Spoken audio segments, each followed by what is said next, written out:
Assalamualaikum warahmatullahi wabarakatuh.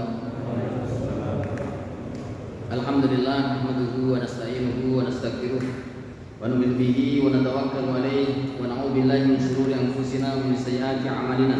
May yahdihillahu fala mudilla lahu wa may yudlilhu fala hadiya lahu. Asyhadu an la ilaha illallah wahdahu la syarika lahu. Asyhadu anna Muhammadan abduhu wa rasuluhu alladzi la nabiyya ba'dahu ila yaumil qiyamah. Allahumma salli wa sallim wa barik ala nabiyyina Muhammadin ibn Abdillah wa ala alihi wa ashabihi wa man wala. Rabbi shalli sadri wa yassir amri wa hlul 'uqdatam min lisani wa subhanaka la ilma lana illa ma 'allamtana innaka antal alim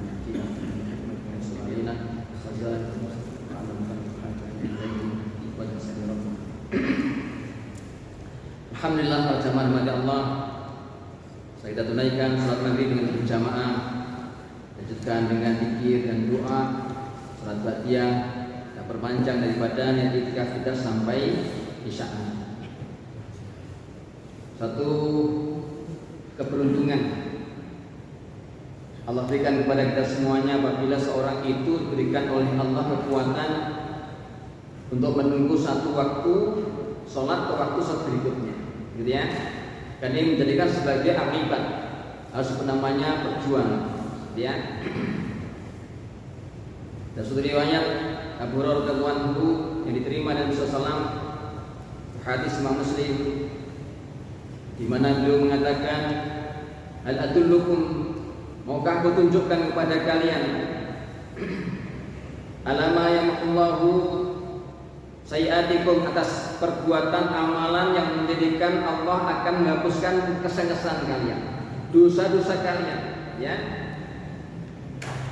Wa yarfa'u darajatikum wa yarfa'u bihi darajatikum, dan akan mengangkat derajat-derajat kalian." Satu amalan sekaligus dua keuntungannya. Satu adalah menggugurkan dosa, sekaligus mengangkat derajat.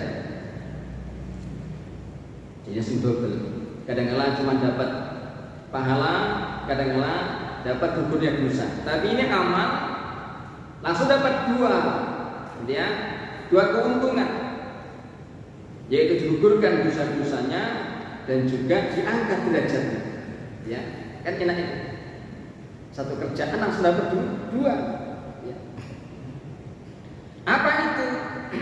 Yang pertama adalah sebagul wudu al-makar, menyempurnakan wudu ketika dalam keadaan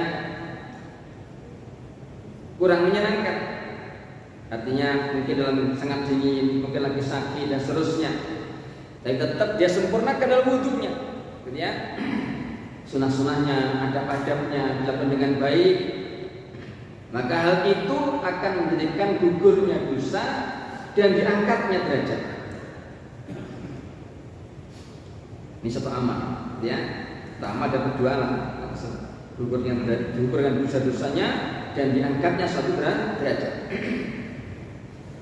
Jadi tetesan air wudhu menjadikan daripada gugur-gugurnya daripada dosa-dosa kita, dan sekaligus menjadikan derajatnya diangkat oleh ya. Yang kedua apa? Kasratul khutah ilal masajid, banyaknya langkah-langkah kaki yang digunakan untuk berjalan menuju masjid. Langkah kaki menuju masjid. Setiap semakin banyak langkah kakinya yang digunakan untuk menuju masjid, maka semakin banyak daripada guguran dosa dan tingginya derajat diangkat oleh Allah Subhanahu wa taala. Ya.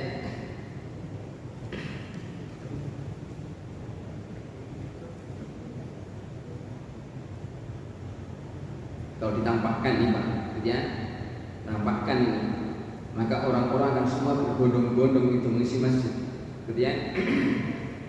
Takkan ada waktu maghrib seperti ini orang-orang di rumah-rumah mereka, apapun keadaannya, maka mereka akan mengusahakan bagaimana bisa berangkat menuju masjid, karena besarnya keuntungan itu.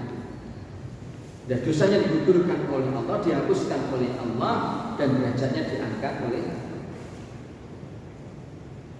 Dan yang ketiga adalah intidharus shalah ba'da shalah, menunggu sholat setelah sholat. Jadi yang bisanya maghrib sampai isya begini Pak, ya, subuh sampai zuhur agak berat. Terus sampai asar juga kelamaan nasian dia, dan seterusnya. Apalagi isya sampai subuh.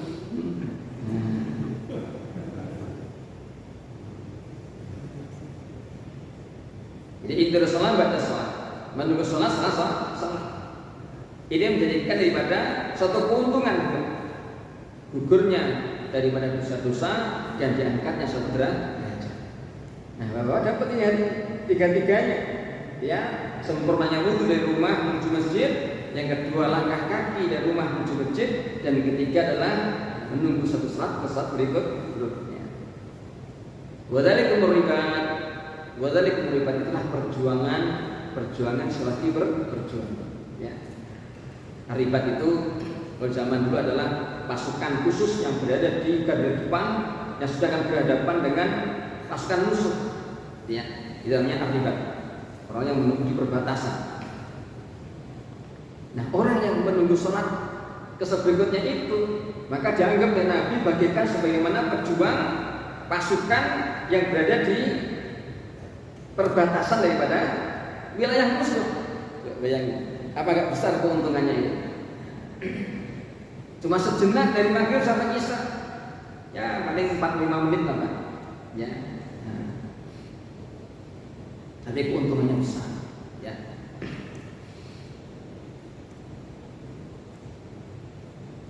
Jadi bagus kalau di sini setiap maghrib ada taklim, jadi Bapak bisa datang duduk sampai waktu maghrib, ya, niat perpanjang i'tikaf, masya Allah, tiap hari mendapatkan keuntungan itu. Kalau sekiranya tidak ada pun, mengusahakan bagaimana tetap ada di masjid kalau bisa. Ini udah tua-tua ini mau kemana sih Pak? Mau pulang ke rumah juga nggak ngapa-ngapain ya? Nah gitu, mau makan pun udah duduk sampai nanti setelah isya, gitu ya. Perpanjang amal ibadah di masjid, ya, tambahkan dengan sunat yang lain. Mungkin tambah awaqin Pak, dan masa-masa tua begini, ya, sebagai bentuk taubat kepada Allah Subhanahu Wa Taala dengan 6 rakaat 3 salam saja. Setelah dia tambahkan daripada sholat amaliyah itu sholat awaqin 6 rakaat dengan 3 kali salam. Oh, ini fadilahnya besar, ya, keuntungannya luar biasa. Apalagi orang-orang yang sudah 50 ke atas, ya sudah agak dekat lah panggilan Nabi. Secara realnya sudah agak dekat dibandingkan yang masih muda. Walaupun kadang muda lebih dulu biasanya, gitu ya. Jangan merasa aman juga yang muda. Ya.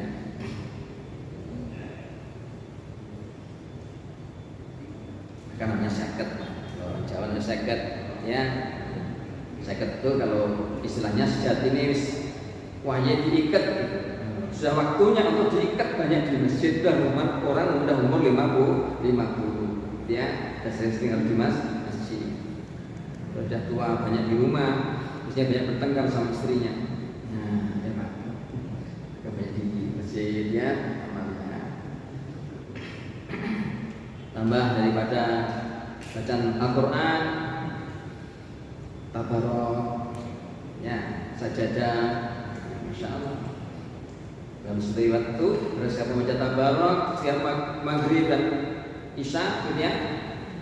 Ini bagaikan seperti orang yang bisa sepanjang malam Lailatul Qadar. Luar biasa itu Pak. Ya.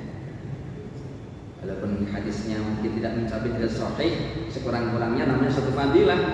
Nah, kalau kurang-kurang dikit, untungnya tetap dapat, gitu ya. Dan Nabi tidak pernah tidur sebelum baca 2 surat itu, sajadah dan tabarok. Jadi Nabi yang jelas, orang yang membiasakan baca surat tabarok maka akan diberikan daripada aman ada kubur. Berada al-kubur aman Pak, masya Allah, luar biasa ya, gitu ya. Maksudnya al-kubur, maksudnya al-kubur, ya, surat al-mulk, surat tabarok dan ya. Kata muluk sama sajadah. As-sajadah diferensi sajadah yang setelah daripada surat Luqman sebelum surat Al-Ahzab ya. Banyak keutamaannya ya. Surat sajadah akan memintakan kepada Allah agar orang itu mendapatkan syafaat darinya.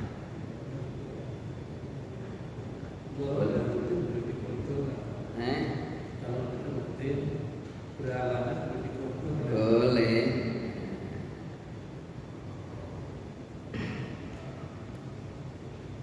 Kalau tidak bisa setelah maghrib sampai isya, ya nanti setelah isya sebelum tidur dibaca, ya. Surat Al-Waqiah, ya. Jaminannya adalah tidak akan fakir selamanya. Ada saja rezeki datang kepadanya, ya. Baca, ya.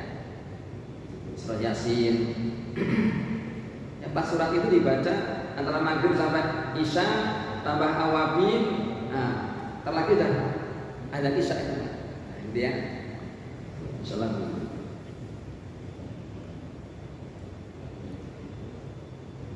Ini satu keutamaan, ya.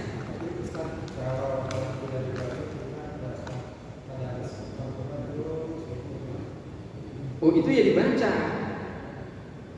Ya Al-Quran dibaca terus menghabiskan sampai daripada tamat, selesai doa terus lagi, itu harus ada juga, gitu ya. Jadi ada namanya Al-Quran yang diwiridkan atau zikir yang diwiridkan, ada juga Al-Quran yang diwiridkan atau Al-Quran yang didzikirkan. Nah, seperti itu.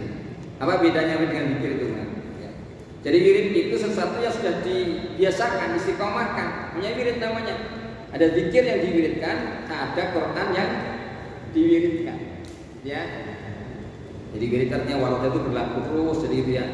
Seperti setiap sholat membaca subhanallah, subhanallah, subhanallah, subhanallah 33 kali, maka itu zikir yang menjadi wirid namanya. Karena sudah diistiqomahkan biasa setiap sholat. Ya, alhamdulillah, alhamdulillah, ya. Hanya zikir yang diwiridkan. Sedangkan di luar, maka terus juga zikir itu. Baca tasbihah, baca sholawat, baca istighfar, gitu ya. Nah, sambil jalan, sambil berkendaraan, ya, sambil duduk dan seterusnya, terus itu. Jadi zikir tapi kan diwiridkan, ya, tidak harus dihitung. Tadi juga begitu, baca Al-Quran yang diwiridkan. Seperti apa? Nah, baca Al-Muluk, As-Sajadah setiap maghrib dan antara maghrib dengan isya umpamanya gitu ya. Dan ya baca Al-Quran yang diwiridkan. Yang kan diwiridkan bagaimana? Sebagaimana zikir yang enggak dihitung, maka baca Quran dari awal hingga akhir, ya.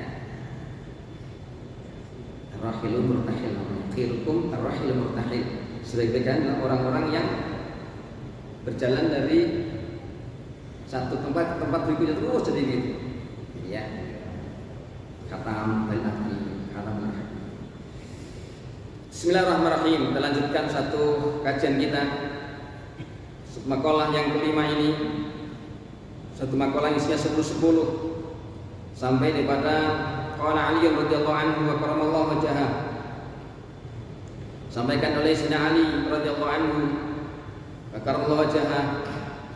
Dan kemudian disampaikan bahwasanya ilmu khairu mirafin, ilmu itu sebaik-baik daripada warisan. Ya. Walaupun mewariskan harta juga boleh juga, baik juga. Tetapi yang lebih baik yang diwariskan kepada anak keturunannya adalah ilmu. Artinya apa? Bagaimana anak-anak ditinggalkan dalam keadaan semua punya ilmu, ya, berilmu. Wal adabu khairu harfatin. Sedangkan adab adalah sebaik-baik pekerjaan. Setiap pekerjaan yang didasari dengan adab, maka hasilnya akan memuaskan. Maka adab, ya. Maka Nabi selalu memberikan adab-adab itu. Jangankan yang besar, yang berat-berat. Sampai orang masuk kamar mandi aja ada adabnya, gitu ya. Orang makan aja ada adabnya, kan gitu kan? Apalagi bertamu, apalagi sampai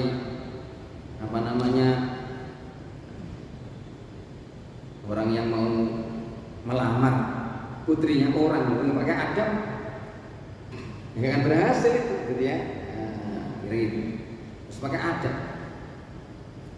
Kalau masuk kamar WC aja pakai adabnya, apalagi yang perkara-perkara yang besar. Maka hasilnya akan memuaskan kalau pakai adab. Wa taqwa khairu zadin, dan takwa adalah sebaik-baik bekal.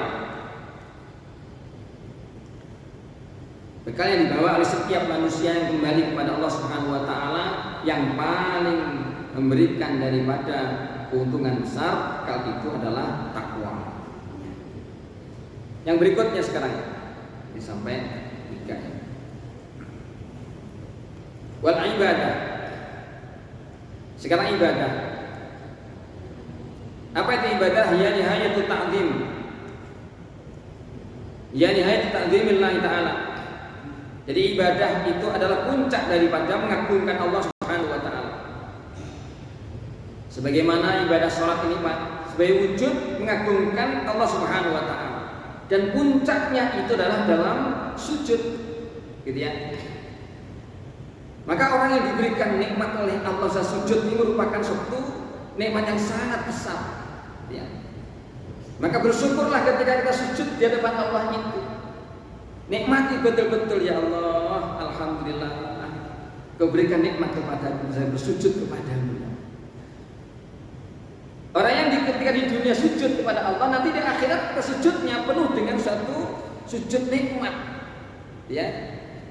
Karena orang-orang kafir nanti juga dipaksa sujud juga oleh Allah, gitu ya, di akhir nanti.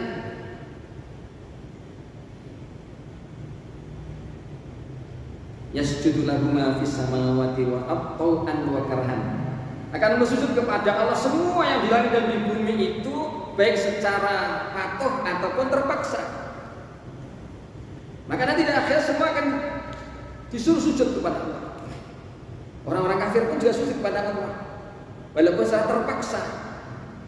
Maka orang beriman sujud dengan penuh ketakdiman, penuh dengan kegembiraan, kenikmatan di hadapan Allah. Nah, orang-orang kafir nanti akan mengeras punggung-punggung mereka, maka akan terlihat bahwasanya itulah orang-orang yang dulu ketika di dunia diperintahkan sujud tidak mau bersujud kepada Allah. Ya, maka nikmati sujud itu. Ya, jangan cepat-cepat. Kalau sholat sendirian, jamaah memang ya standar saja, jangan lama-lama, karena memang banyak bermacam-macam orang yang jamaah. Ya. Kalau sendirian Pak, boleh agak lama dinikmati baca tasbihnya itu, gitu ya. Karena itu puncak daripada aqrabun nas. Jadi sedekat-dekatnya manusia indah Rabbi, di sisi Tuhannya itu indah sujud, jadi sujud. Terakhir doa, maka banyaklah berdoa. Ya. Nah, ibadah khairu bidoa. Nah, ibadah itu sebaik-baik daripada barang jualan, barang dagangan, barang jualan. Artinya apa? Ibadahmu itu dihargai oleh Allah. Ibadah kita ini dinilai oleh Allah, diberikan balasan oleh Allah. Maka betul-betul gunakan sebaik-baiknya ini, Pak. Ini keuntungannya besar sekali, gitu ya. Dan itu nanti akan diperlihatkan oleh Allah ketika nanti kita tinggalkan dunia. Baru tampakkan oleh Allah, baru akan terheran-heran bagaimana Allah memberikan balasan, bagaimana memberikan nilai keuntungan daripada ibadah. Masya Allah, beberapa bulan yang lalu Pak, hampir hari-hari terdengar di setiap masjid itu berita innalillahi wa inna ilaihi raji'un.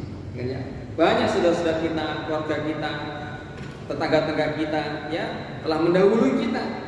Artinya apa? Sudah berakhir mereka ini untuk beribadah kepada Allah.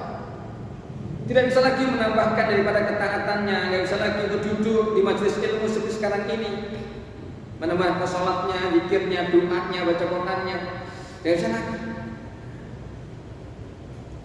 Kalau mereka bisa ngomong sama kita nih Pak, Masya Allah, ya. Tentu inilah sesuatu yang bernilai tinggi. Maka gunakan betul-betul. Hari ini kita tidak belum tahu bagaimana keuntungan salat berjamaah ditampakkan oleh Allah keuntungan. ya, zikir kita, doa kita, sunat kita, ya, duduk kita harus seperti ini. Maka ayat itu, innallaha ashtara minal mu'minina anfusahum wa amwalahum bi anna lahumul jannah. Sesungguhnya Allah telah membeli daripada orang-orang beriman itu dirinya, hartanya dengan surga. Maka kalau kita kepengen dihargai oleh Allah dengan harga mahal, ya Pak, dihargai mahal oleh Allah, ya maka tingkatkan daripada mutu ibadah kita dan tambahkan daripada jumlah daripada ibadah kita juga. Ya. Karena ini di doa. Ya. Inilah daripada barang dagangan yang akan dibeli oleh Allah. Jadi sholat kita dibeli oleh Allah, zikir kita dibeli oleh Allah, ya, baca Quran kita dibeli oleh Allah, dan semua ibadah-ibadah kita dibeli oleh, tidak akan disia-siakan oleh Allah. Ya, insyaallah.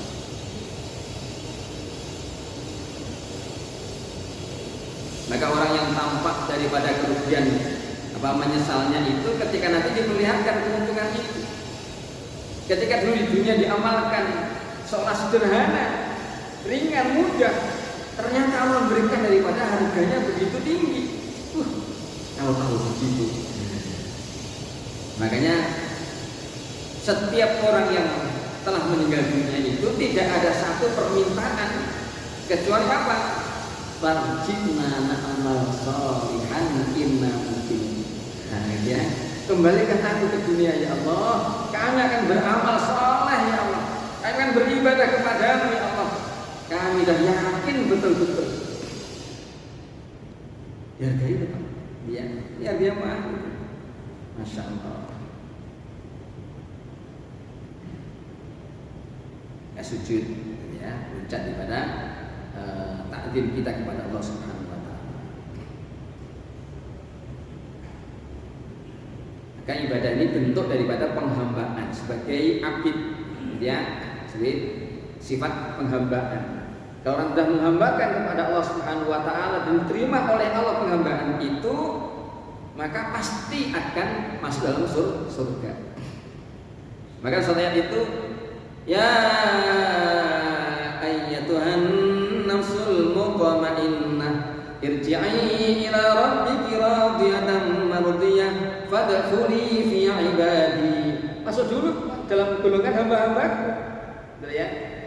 Wahai jiwa-jiwa yang tenang, cepat-cepat kami itu begitu. Kembali kamu menuju Tuhanmu untuk mendapatkan daripada keridhaan-Nya. Itu dan diridhoinya. Syaratnya apa itu? Fadkhuli fi ibadi. Masuk dalam golongan hamba. Yang menghambakan diri dulu kepada Allah.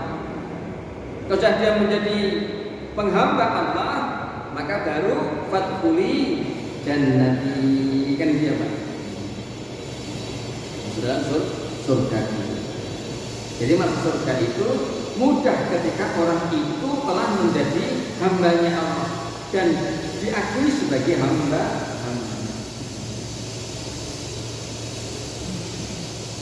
Maka dalam satu saat Isra itu, maka Nabi itu bukan hambanya, ya, hambanya. Subhanalladzi asra bi 'abdihi lailan minal masjidil haram ilal masjidil aqsa. Jadi bi 'abdihi, ya, penghambaan, ya. Jadi hamba dah benar-benar patuh, ya. Bapak pernah lihat abdi dalam di kerajaan itu Pak, ya, Masya Allah, begitu patuh tunduknya kepada sang rajanya, itu jalannya pun sampai ngisut ke dalam rangka. Padahal dibayar kecil itu, gitu ya. Tapi kepatuhannya, dia selalu menyanjungnya, dia selalu memujinya daripada tuan rajanya dengan penuh kepatuhan, ketundukan. Padahal gaji kecil itu, gitu ya. Dan kerajaan. Nah, ini menghamba kepada Allah, ya, dan digaji dengan gaji yang besar.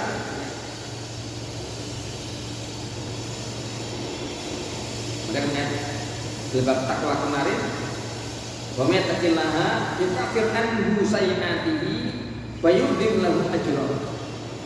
Barang siapa yang bertakwa kepada Allah dengan ibadah taat kepada Allah, Allah akan menghapuskan dosa-dosanya, wa yu'dhim lahu ajran, dan akan memberikan daripada pahala yang sangat besar.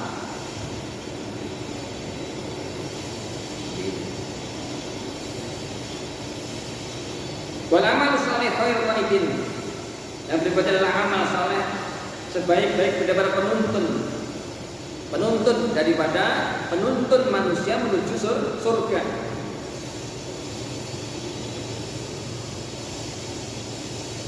Yang menuju jalan terang benderang nanti.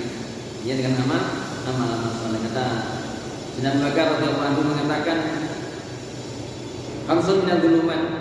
Ada 5 hal yang menjadikan kegelapan itu. Ya. Yang pertama adalah hubud dunya dzulmatun, cinta dunia itu menjadikan kegelapan. Masya Allah. Cinta dunia, Pak. Kita lihat suasana keadaan berita yang beredar di berbagai medsos ataupun mungkin di media sosial dan yang lainnya itu, ya, televisi, luar biasa. Tidak sebagaimana sebelum-sebelumnya. Orang itu zaman dahulu, Pak, kalau mau pilihan presiden itu setahun akan pemilihan baru ini mulai suasana mulailah gitu ya, ramai itu. Ini masih lama, masih jauh, tapi suasana sudah bingung, gitu ya. Masya Allah. Hubud dunia dzulumatun, cinta dunia menjadikan suatu kegelapan, gitu ya. Sehingga gelap hati, gelap mata, gelap segalanya. Jika tak pandang saudara, tak pandang daripada kawan, tak pandang tetangga, saudara dan seterusnya. Bagaimana dia mendapatkan? Makanya As-sirajul lahu sebagai cahayanya adalah takwa Allah, takut kepada Allah. Ya. Orang takut kepada Allah itu selamat. Karena dia menyadari semua itu nanti akan dihisab di hadapan Allah, bertanggung jawabkan di hadapan Allah. Ya. Wadan dzulmatun, dosa menjadikan gelap. Dosa jadi gelap.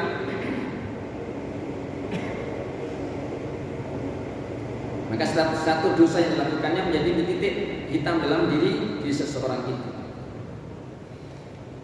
Kalau tidak cepat dia beristighfar, maka dia berdosa lagi, maka tambah lagi titiknya, lama-lama akan banyak daripada titik hitamnya, maka tidak bisa melihat daripada cahaya indahnya. Nah, akhirnya dia akan ngawur perbuatan.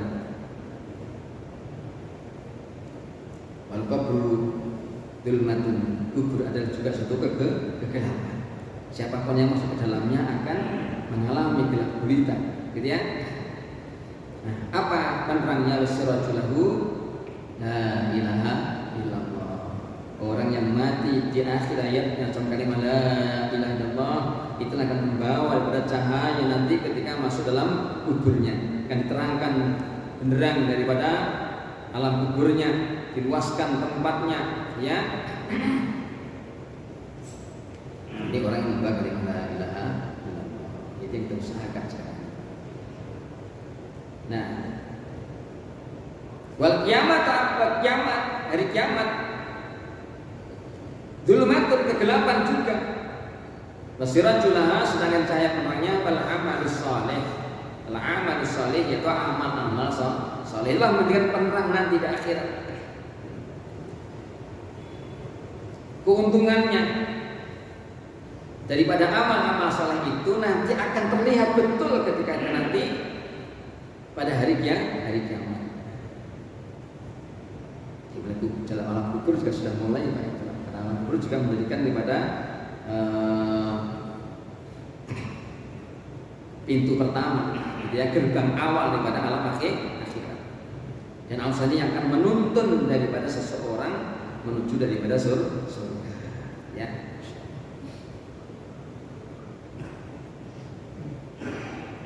Maka kata Nabi, orang beriman itu tak akan pernah puas tak akan pernah merasa kenyang akan kebaikan yang dilakukan sampai dia menuju surga.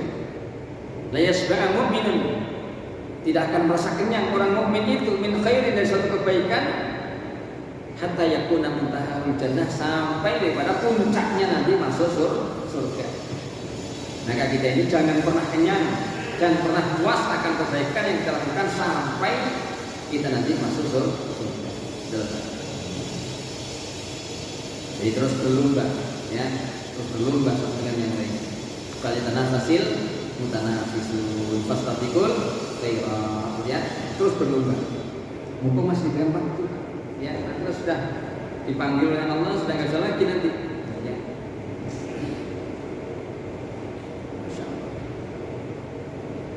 Ini adalah amal salih, amal-amal yang soleh, ya, khair qaidin, sebaik-baik dari penuntun ila jannati, kepada surga.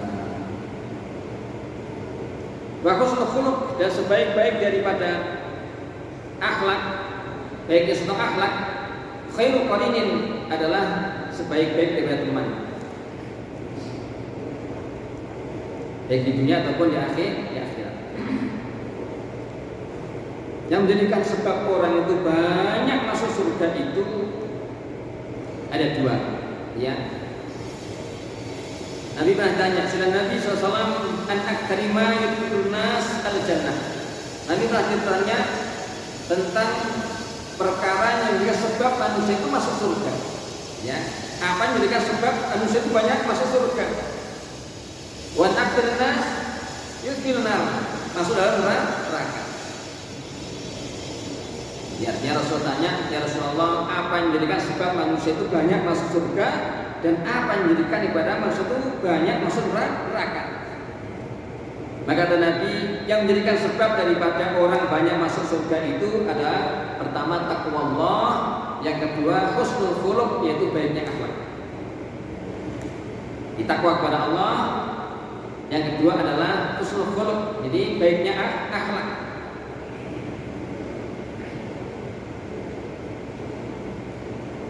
Jadi baiknya akhlak itu bisa untuk menjadikan suatu kedudukan tinggi yang tidak bisa dicapai oleh keadaan dirinya itu. Jadi umpamanya begini, ini ada orang alim, Pak, gitu ya, derajatnya tinggi. Ini ada orang lagi, ya, dia nggak alim, tapi bagaimana supaya bisa jadi mendapat kedudukan tinggi seperti itu dengan akhlak yang baik, maka nanti bisa menjadikan kedudukan yang tinggi. Jadi gitu. Jadi katakan ada seorang namanya Abdullah Al-Haddad. Beliau itu tukang pandai besi. Ya. Maka setiap hari beliau itu mendoakan daripada Abdullah bin Mubarak. Abdullah bin Mubarak, seorang ulama besar di zamannya itu, mengumpul hadis, ya. Ini Abdul Mubarak. Maruf itu kalau menyampaikan hadis, Pak, itu di lapangan, gitu ya. Jadi santrinya sekitar 100.000 orang. Sekarang nggak ada, ya ibunya santri 100.000 nggak ada. Di zaman dahulu Abdul Maruf itu kalau menyampaikan hadis itu, jadi di lapangan. Jadi ada mukabirnya, ada penyambung daripada suaranya untuk supaya bisa didengar oleh orang-orang yang bisa. 100.000. Dan beliau punya guru itu tidak kurang daripada 3.000 sampai 5.000. Jadi gitu. Jadi orang berguru itu banyak, dan cuma satu dan yang didengar itu saja gitu. Akhirnya menyalahkan banyak orang akhirnya gitu. Nah, jika kalau banyak orang guru, ya, banyak pengetahuan, banyak pembanding dan seterusnya, sehingga ilmunya luas. Ya. Kenapa? Karena banyak orang itu yang mudah menyalahkan yang lainnya. Kenapa? Karena gurunya itu saja. Ya, kalau barat gurunya, ya, tidak kurang dari 3.000. Ya, dia orang guru begitu, di luas pengetahuannya.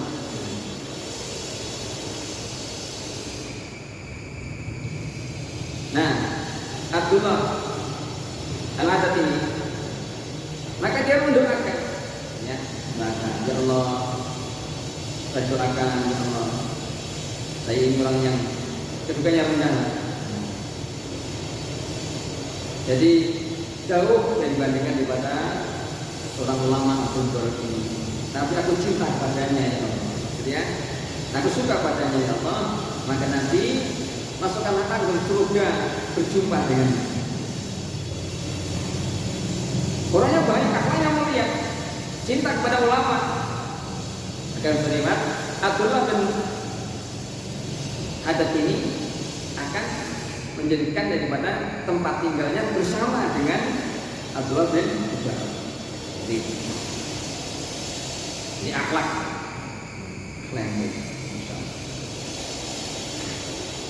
yang mulia. Bagaimana kita dengar daripada di zaman Bani Israel seorang wanita berzina saja, gitu ya, karena sayangnya kepada seekor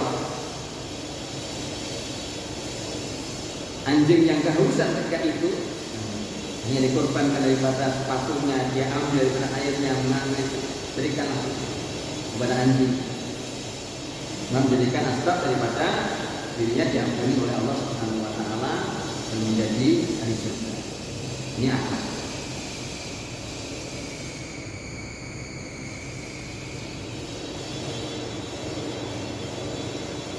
Ada seorang ulama zaman dahulu itu berdekatan rumahnya dengan orang Yahudi. Nah, kebetulan rumah Yahudi ini rumahnya agak di atas, jadi tanahnya ini memang agak lengkit. Ini ada di atasnya, ada di bawah. Satu ketika ini tempat daripada pembuangan air besar tuh, tapi tanknya itu, gitu ya.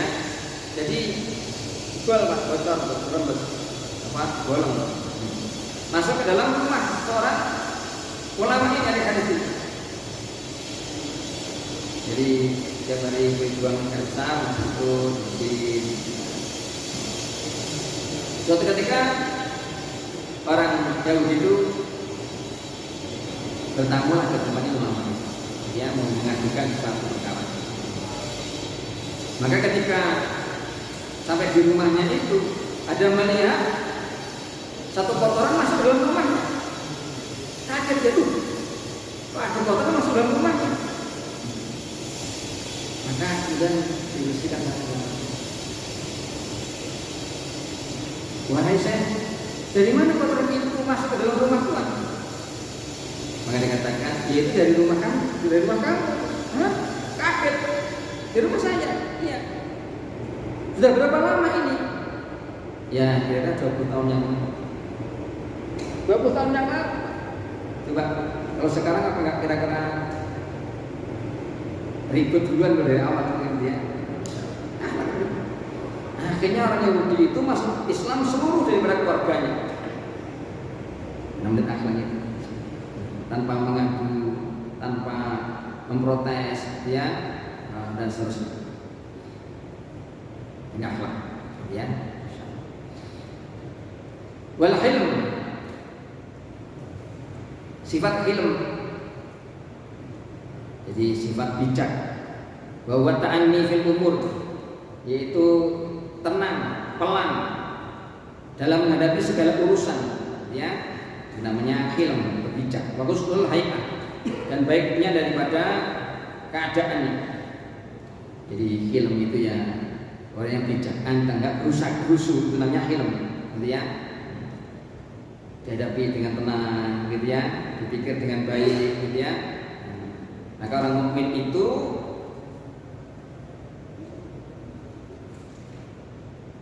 bicaranya, gitu ya,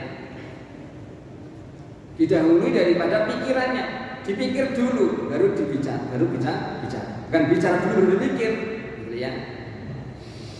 Orang beriman dipikir dulu, gitu ya, apa manfaatnya, apa kerugiannya. Nah, kita tahu baru nanti disampaikan. Kadang-kadang banyak ngomong dulu baru dipikir belakang. Ya, artinya banyak bermasalah, kan gitu ya, Pak. Jadi dipikir dulu baru. Jadi pikirnya di depan, baru perkataannya di belakang. Orang beriman, jadi tidak rusak-rusuh bahasanya, itu ya. Wal hilm khairu wasirin. Sedangkan hilm ini adalah sebaik-baik pada pembantu.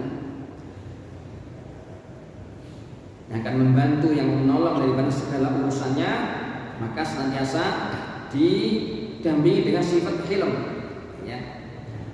Tidak sembrono, tidak gerusak-gerusuk. Ini namanya sifat hilm. Mudah-mudahan Allah Subhanahu wa taala memberikan sifat yang mulia yang baik pada kita semuanya.